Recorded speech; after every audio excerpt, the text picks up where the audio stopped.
Thank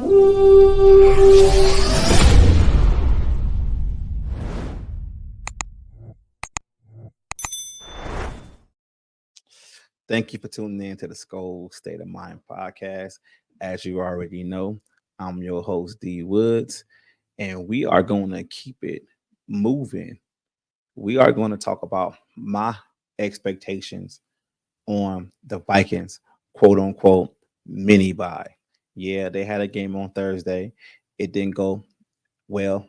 You know, we didn't win the game as we thought we could, but we got this mini buy, and they can kind of reevaluate things and maybe right the ship.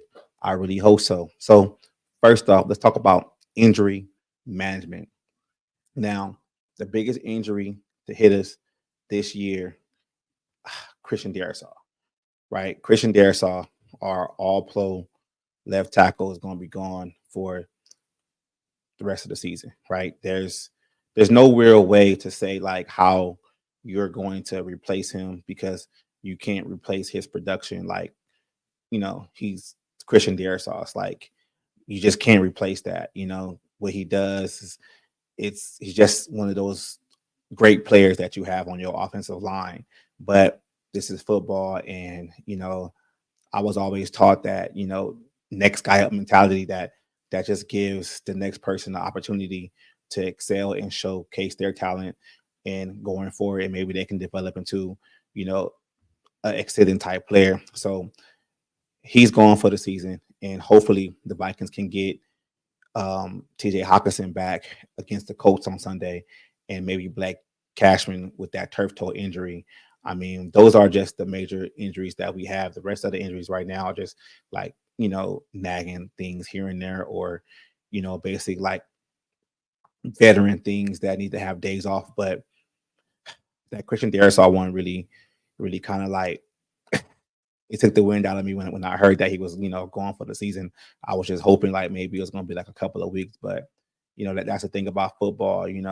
Things happen and you just have to roll with it. I just hate that people go out there and they try to blame Kevin O'Connell, and they're like, "Oh, why did you run it right there?" It was already over or whatever. Like, we should have went to halftime. Like, could just kneel this. Like, you never know with these plays. Like, things just happen, man. Like shit just happens. I mean, look at happen with with Hutch up there in Detroit. Like shit just it just happened. I just really hope that he's able to have a full recovery and he's able to come back and be the same player he was going forward. So prayers up, Christian Darrisaw. And I know that the Minnesota Vikings, staff out there, with the injuries, they'll be able to bring him back to speed pretty soon. So prayers up, Darrisaw. So with that, talking about Darrisaw, with this mini bye week, team management, Quasey, Kevin O'Connell, offensive coaches, they got to figure out what they want to do with the left tackle position. I mean, they can either elevate youngsters on the practice squad that haven't been playing. They can either try to sign somebody off the streets. They can try to trade for somebody. They can either kick Blake Brandell back out to tackle and just slide, Dawson Reisner back to his regular position. They can do that. There's different things, there are different ways that they can basically like figure this left tackle situation out. I mean, it's not one way to fix it. You get what I'm saying? They're going to figure it out. It's going to be an ongoing process, and we as Viking fans have to accept that it's going to be an ongoing process. We're going to see some things that might not work one week, and then might look like it works the next week. So we're just going to have to be patient because, just like I said before, replacing Christian Darrisaw, it's not going to be easy. But I'm just wary of trying to basically like get somebody off the streets, because if somebody's off the streets, it's like all 32 teams didn't want that person, and how long is it going to take to get that person into football game shape? You get what I'm saying? Like, I would rather, me personally, I would rather elevate practice squad guys to kind of see what they have going forward. That's just my opinion. But let's keep it moving. Coaching adjustments. Now, in my other videos, I talked about, I think I broke them up. Did one video about Brian Flores, another video about Kevin O'Connell, and how I felt like they need to kind of make adjustments and tweak their coaching scheme to kind of, help this team going forward. Because I mean, this team is still 5-2. I mean, it's not in the shitter. We're not in the tank right now. We're still competing for a playoff spot. We're still, quote unquote, a contender, even though we suffered 2 losses back to back. But that's going to happen. It wasn't going to go 17-0. But I just feel like coaching wise, both sides of the ball have to respectively figure some things out to try to, you know, get this team back to, the winning status. Like Brian Flores said it before, like, hey, you already know that opposing teams are going to hit you in the middle of the field.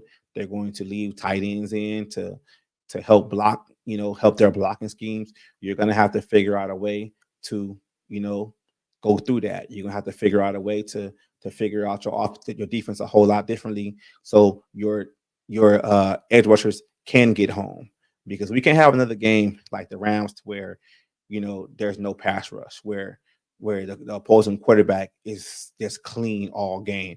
We can't have another game like that. Kevin O'Connell, you got to figure some things out, with the procedural penalties, like the headset situation. Like, you got these whole 10 days after, the Thursday game to kind of figure these things out. You guys come together and just kind of work these things out and try to, get this team back on track. I believe they can. I want to believe that they can, but adversity is going to make or break these guys. We really going to see what these guys are made of in these next couple of weeks, for real. And talking about these next couple of weeks, I always break down the season within 4 weeks, right? 4 weeks, 4 weeks, 4 weeks, 4 weeks, right? So these next 4 games, you got the Colts, you got the Jaguars, you got the Titans, and you got the Bears. Respectively speaking, the first 3, you should be able to go through the first 3. You should be able to do that. Hopefully, you should be able to do that. Like, I really think like this can help the Vikings get back on the right path. I know like there's going to be people out there that say, "Oh, you're not playing nobody." Well, shit, they're NFL teams. We need to rack up wins, because the way this NFC North is looking right now, shit, Detroit, they put a whopping on them boys, man.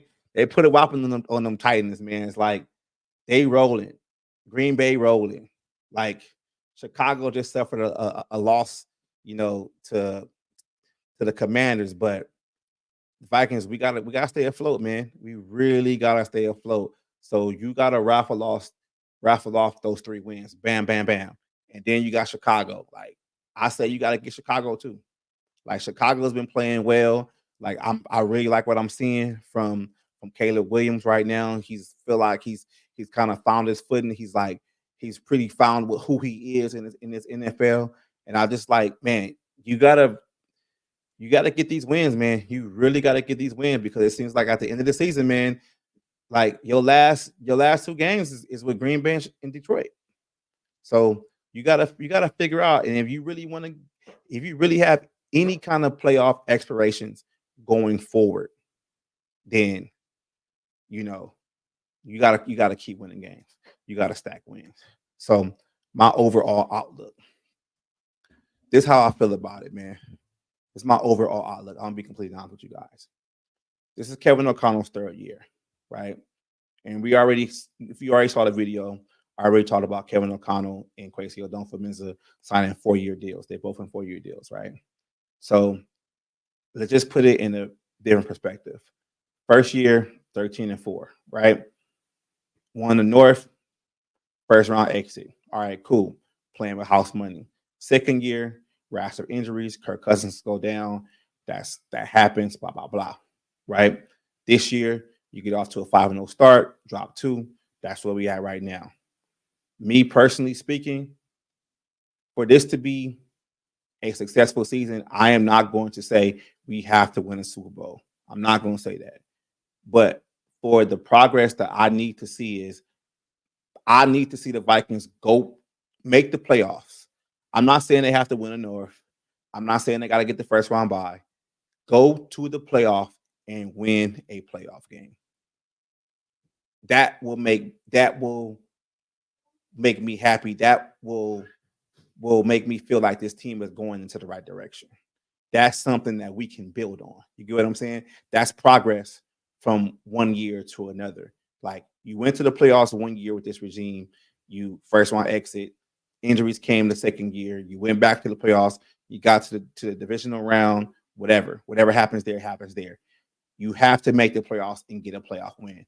That's what I'm looking forward to. So whatever you gotta do, with this roster to figure some things out, whatever you gotta do, coaching wise, to kind of tweak some kind of schemes, you gotta do it. Because if you don't make the playoffs at this point, this year is a fucking failure, in my opinion. Some people might think something differently. Some people think it might be a failure if you don't win a Super Bowl. But I'm just thinking realistically because I'm always trying to build year by year. You get what I'm saying? And I do in the back of my mind, I do think that, JJ McCarthy is going to be healthy next year and we can build on that next year. But I'm going to say it again.